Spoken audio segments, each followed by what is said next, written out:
El punto de partida para hablar del aprendizaje es preguntarse con qué se aprende. Y entonces hagamos un ejercicio cualquiera. Tomemos a Juan Felipe, un niño hipotético. Entonces tomamos a Juan Felipe, niño hipotético, y le cortamos las uñas. Las tiramos a la basura y Juan Felipe sigue aprendiendo. Conclusión, no se aprende con las uñas. Luego a Juan Felipe le da una apendicitis. Lo operan, le quitan el apéndice y la botamos a la basura.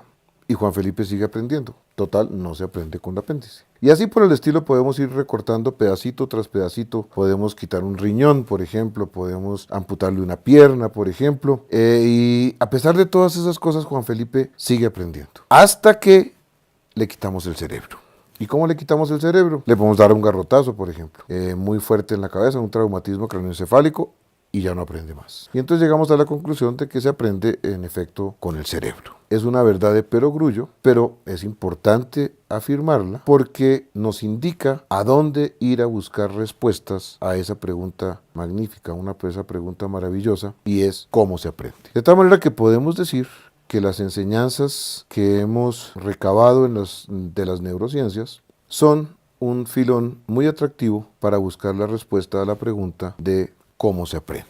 En ese orden de ideas, tal vez lo primero que hay que decir es que aprendemos porque el cerebro está programado para aprender, y está programado para aprender de una manera tal que es inevitable aprender.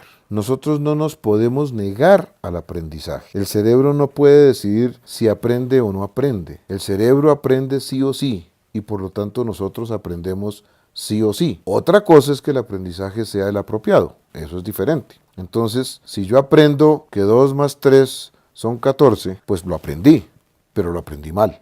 Si yo aprendo que la manera apropiada de resolver una diferencia de opiniones es a balazos, pues lo aprendí, pero lo aprendí mal. Y así por el estilo, el asunto no es si se aprende o no se aprende. El asunto es si se aprende bien o si se aprende mal. De tal manera que el punto de partida es afirmar que el cerebro aprende y por lo tanto nosotros aprendemos sí o sí. No es una opción aprender. Aprender es una obligación ineludible e inescapable. ¿Y por qué es así? Porque el cerebro tiene lo que llamamos plasticidad cerebral.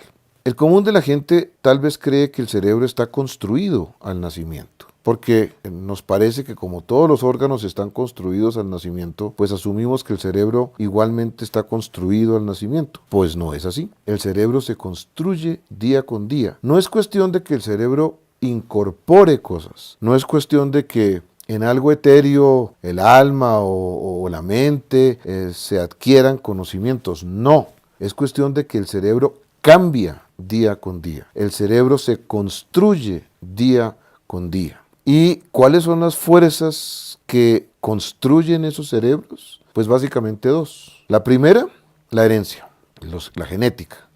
La genética, por decirlo de alguna manera, dibuja los límites de la cancha. Una gallina se comporta como se comporta y aprende lo que aprende porque tiene los genes de las gallinas. Un gato hace lo propio porque tiene los genes de los gatos. Y los humanos, pues hacemos lo nuestro porque tenemos los genes de los humanos. Y entonces la genética, por decirlo de alguna manera, dibuja los límites de la cancha. Una vez dibujados los límites de la cancha, los contenidos dependen de la experiencia vital de cada uno de nosotros. De tal forma que si usted nació en Colombia, pues el lenguaje que seguramente lo rodeó toda la vida fue el español y por lo tanto usted aprendió a hablar en español. A menos claro que usted sea guayú, porque si usted es guayú y su cultura solamente habla guayú y durante su infancia usted solamente escuchó hablar guayú, pues entonces usted aprende a hablar, claro, en guayú. De tal manera que el entorno de cada uno de nosotros, ya sobre esa cancha dibujada, nos llena de contenidos y ese es el que decide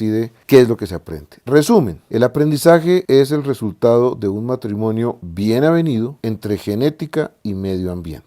Y ese medio ambiente se define en las neurociencias, o esa manera como el medio ambiente influye o determina los aprendizajes, se define en las neurociencias alrededor de una palabra que es la palabra engrama. Y la palabra engrama se refiere a huellas en el cerebro. Y lo que hay son huellas de todo. Cuando yo hablo español, pongo en acción esa huella y hablo español. Cuando juego fútbol, pues pongo en acción ese engrama y juego fútbol.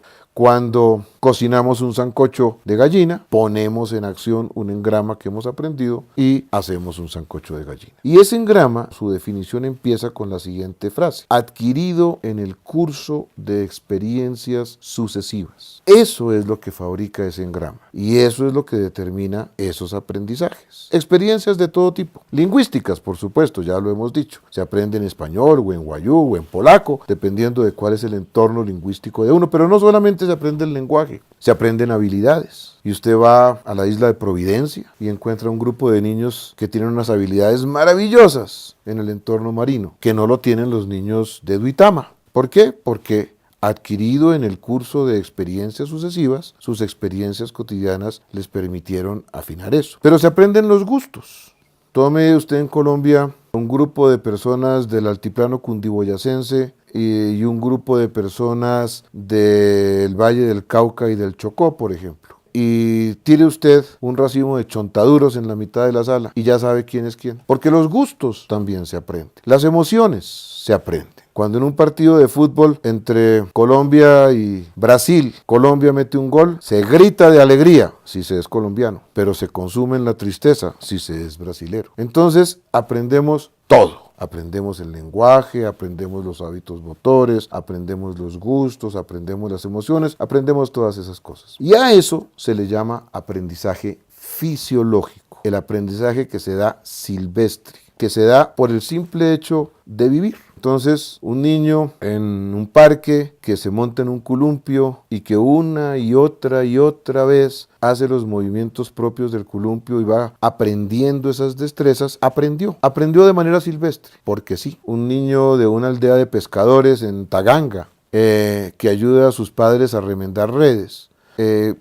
adquirido en el curso de experiencias sucesivas, aprende a remendar redes. Una niña que juega con sus muñecas y luego se para ella frente al espejo y se pone una hebilla y se pone otra cosa, aprende.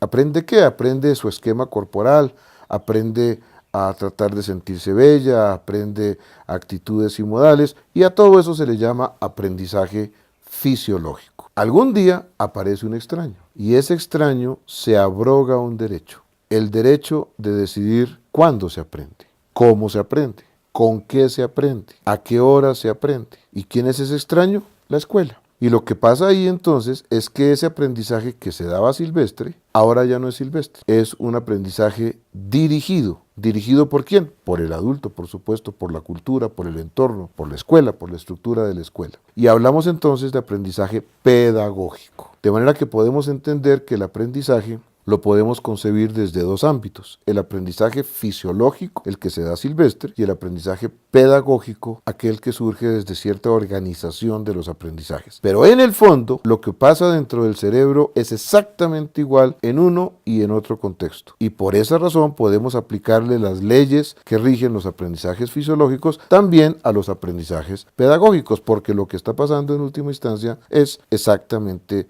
la misma cosa. El niño simplemente recibe todo ese material regulado, modulado, exigido de determinada manera, y con ello se van construyendo los aprendizajes pedagógicos. Y eso nos lleva entonces a preguntarnos sobre qué reposa el aprendizaje. Y ya hoy en día sabemos que el aprendizaje reposa, como cualquier mesa de cuatro patas, sobre cuatro pilares, lo que nosotros llamamos los pilares del aprendizaje.